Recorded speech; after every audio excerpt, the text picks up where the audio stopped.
ജനുവരി മാസം 25-ാം തീയതി മുതൽക്ക് 31 വരെയുള്ള ഒരാഴ്ച കാലഘട്ടത്തിൽ എല്ലാ രാശിക്കാർക്കും ഉള്ള സാമാന്യ ഫല നിരൂപണമാണ് ഇവിടെ നടത്തുന്നത്.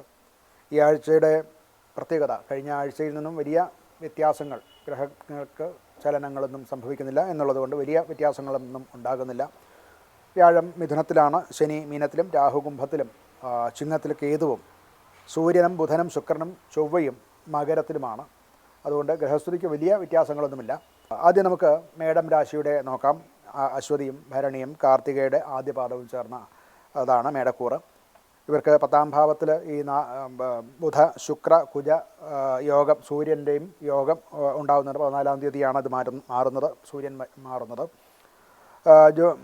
ജോലി രംഗത്ത് ഒരുപാട് കുറച്ച് പുതിയ നൂതനമായിട്ടുള്ള ചുമതലകളൊക്കെ വന്നു ചേരും. അതുപോലെ തന്നെ മേലധികാരികളിൽ നിന്നുള്ള അംഗീകാരങ്ങളും അവനവൻ്റെ കർമ്മമണ്ഡലത്തിൽ പൊതുവെ പുഷ്ടി കാണാവുന്നതാണ്. സർക്കാർ സംബന്ധമായിട്ടുള്ള കാര്യങ്ങൾ അഥവാ പുതിയ കോൺട്രാക്റ്റുകൾ, സർക്കാരുമായിട്ട് ബന്ധപ്പെട്ട കോൺട്രാക്റ്റുകൾ ഇതൊക്കെ കിട്ടാവുന്ന കാലമാണ്. അങ്ങനെയുള്ള മേഖലയിൽ പ്രവർത്തിക്കുന്നവർക്ക് അതിൻ്റെ നേട്ടമുണ്ടാകും, അംഗീകാരങ്ങളും ഉണ്ടാകുന്നതാണ്. ധനപരമായിട്ട് കുറച്ച് മെച്ചപ്പെട്ട വരുമാനം പ്രതീക്ഷിക്കാവുന്നതാണ്. ചില തീരുമാനങ്ങൾ, ശമ്പളക്കുറവ് അങ്ങനെയൊക്കെയുള്ള കാര്യങ്ങളിൽ, ശമ്പള ചർച്ച മുതലായിട്ടുള്ള കാര്യങ്ങളിൽ ചില പുതിയ തീരുമാനങ്ങൾ അനുകൂലമായിട്ട് ഉണ്ടാവുന്നതാണ്.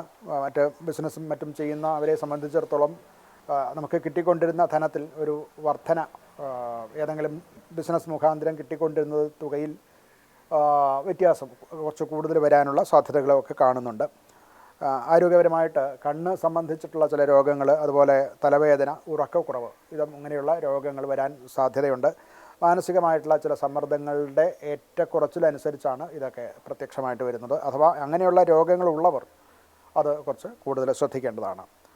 കുടുംബത്തിൽ അധികം കുടുംബകാര്യങ്ങൾ ശ്രദ്ധിക്കാനോ, മക്കൾ, ഭാര്യ, അച്ഛനമ്മമാർ ഇവരെയൊക്കെ ശ്രദ്ധിക്കാനോ ഒന്നും സമയം കിട്ടിയെന്നിരിക്കില്ല. അതുകൊണ്ടുണ്ടായേക്കാവുന്ന ചില സംഘർഷങ്ങൾ, പ്രത്യേകിച്ച് അച്ഛൻ ആയിട്ടുള്ള ചില വഴക്കുകളൊക്കെ ഉണ്ടാകാൻ സാധ്യതയുണ്ട്.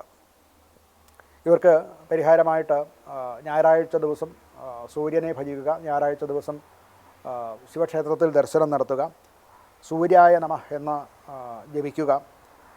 അതുപോലെ തന്നെ പ്രവൃത്തിയിലും മറ്റും കുറച്ചൊന്ന് സ്വാസ്ഥ്യത്തോടു കൂടി വർത്തമാനം പറയുക. ഇതൊക്കെ ചെയ്യുന്നത് വളരെ അനുകൂലമായിട്ടുള്ള ഫലം തരും.